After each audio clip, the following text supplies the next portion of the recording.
Welcome everyone to the 2024 World Chess Championship match between Dingliren, the current World Chess Champion, and Gukeshd, the youngest ever challenger for the throne.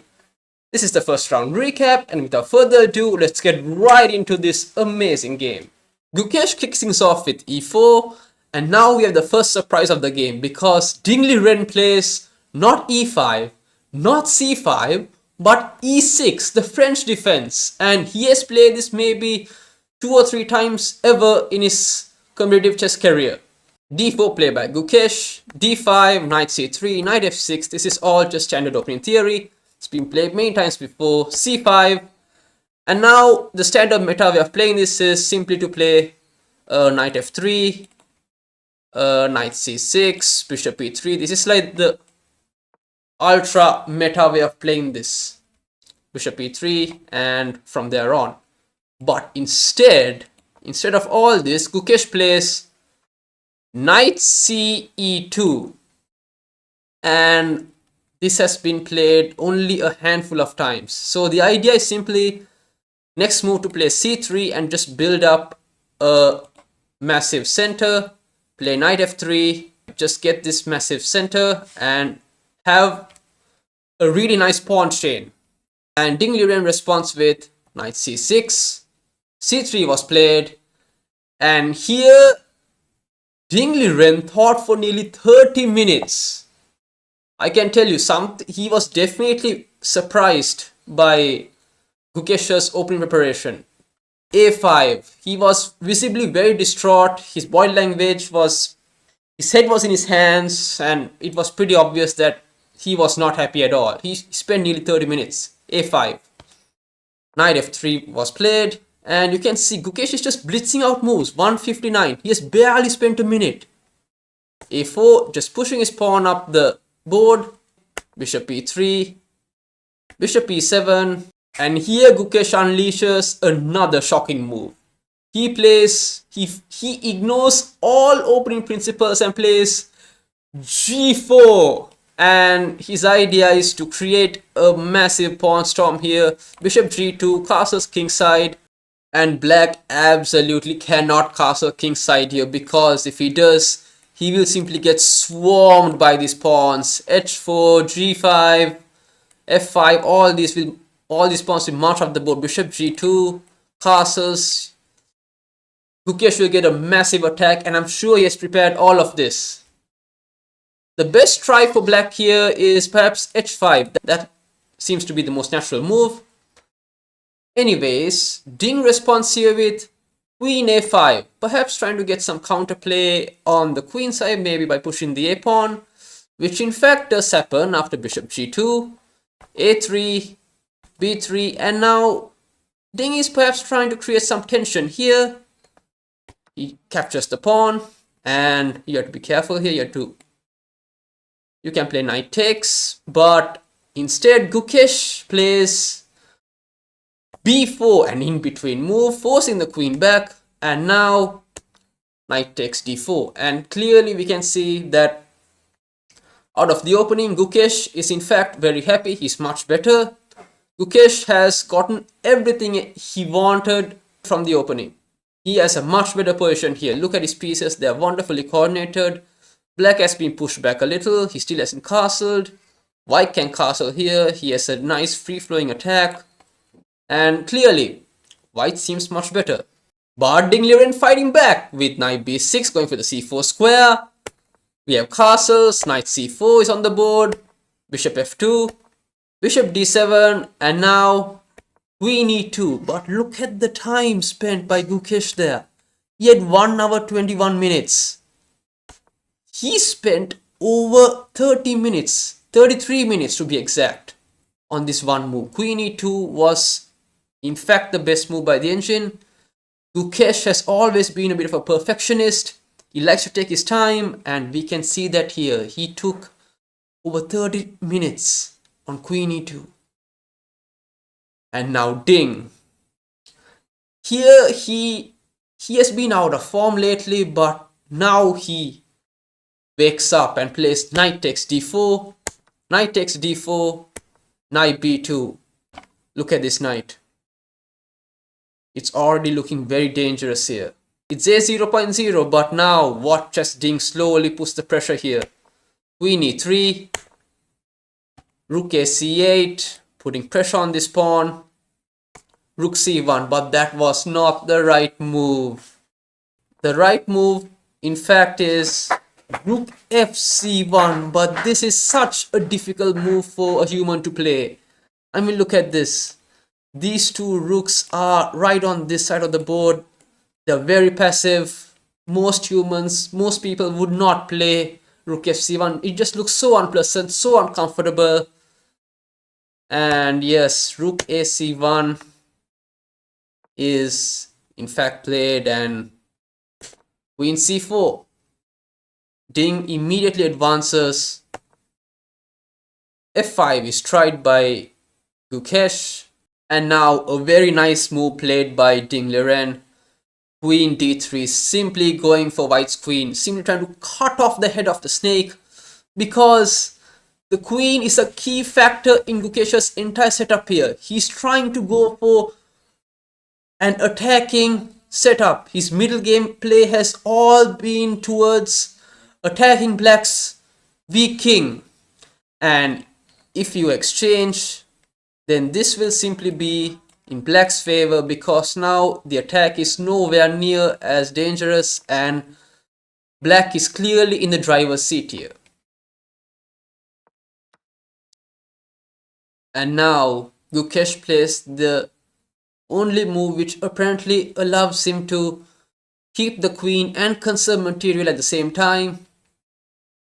Queen e1, which is in fact the wrong move. Here he had to play queen to f4, giving up this pawn. This is the best line by the engine, and in fact it's better for white. You know why? Because after rook takes c3, queen takes c3, you have this insane line f takes e6, f takes e6, bishop e1, and the engine argues that you have a nice attack on black's king for the expense of that single pawn. Queen c8, queen f7 check, and white is apparently doing fine. But of course, Gukesh is a human. He did not see any of this. He played queen e1, which is in fact a mistake, and it allows Ding to put his foot on the gas and play bishop g5, a great move, simply going after white's rook. Rook c2 was played, and now rook c4. This is the sort of move which Garry Kasparov would play, simply locking everything in. Look at this. The rook's in, the knight's in, everything is putting a lot of pressure on white's position. Gukesh tries h4, bishop f4, and now you can see, look at the time here. Ding was the one who had the less time. He was the one who had time pressure, and now it's Gukesh. He has 16 minutes on the clock after all this. Yes, 16 minutes. He's trailing behind on time, and there is no increment until you complete 40 moves. So Gukesh has to make another 16 moves in 16 minutes. It is crazy. Queen b1 was played, which is in fact the best move, but unfortunately it gives up a pawn. It had to be played rook takes c3, rook takes c3, queen takes c3, and now f takes e6. And here the engine says bishop takes e6. This normally humans would not play bishop takes e6 here. It's clearly not a move. What's more obvious is f takes e6, because it solidifies black's pawn structure, right? And clearly Ding thought so as well and played f takes e6, which in fact turns out to be a mistake. You know why? Because now after knight e2 and let's say queen takes e5, knight takes bishop, queen takes bishop, this happened in the game. Here Gukesh had to play bishop c5, and oh dear, the rook's under attack. You can no longer castle. Black cannot castle. He can, let's say this happens, he can grab a pawn. He's up 3 pawns. But the king has no casting rights. The queen can simply come to c2, f2, f7 check. And despite being up so many pawns, black's king is just a sitting duck. The rook can come to f3, can take this pawn, can even go to a8. There's so many possibilities here. But after queen takes f4, Gukesh played queen c2.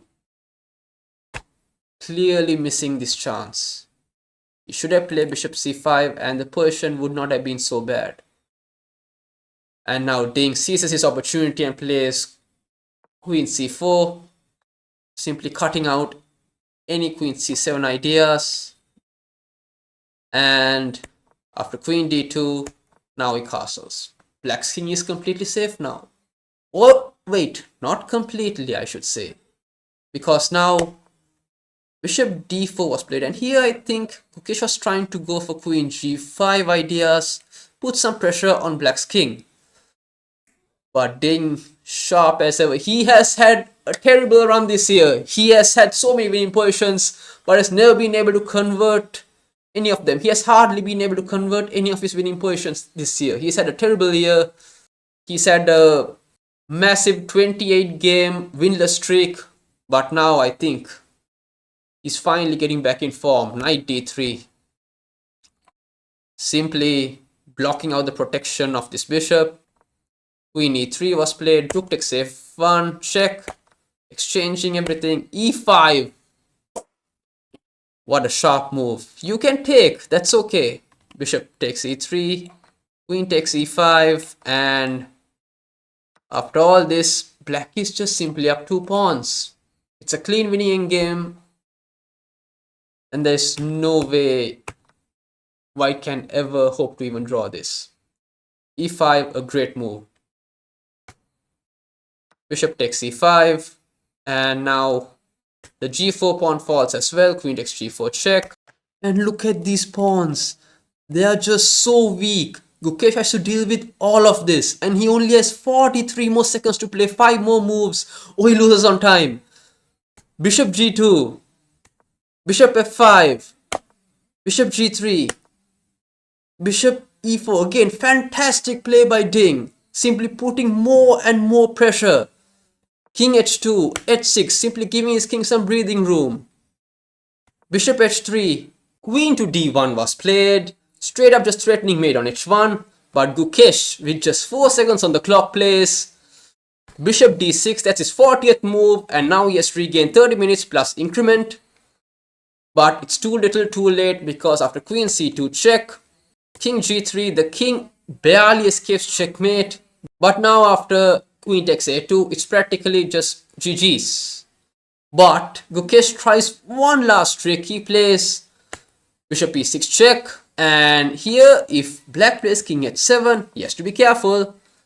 He can just play queen takes e4. And the threat is, whoops, out of nowhere. This can easily go either way. The engine says it's a draw, but white's back in the game.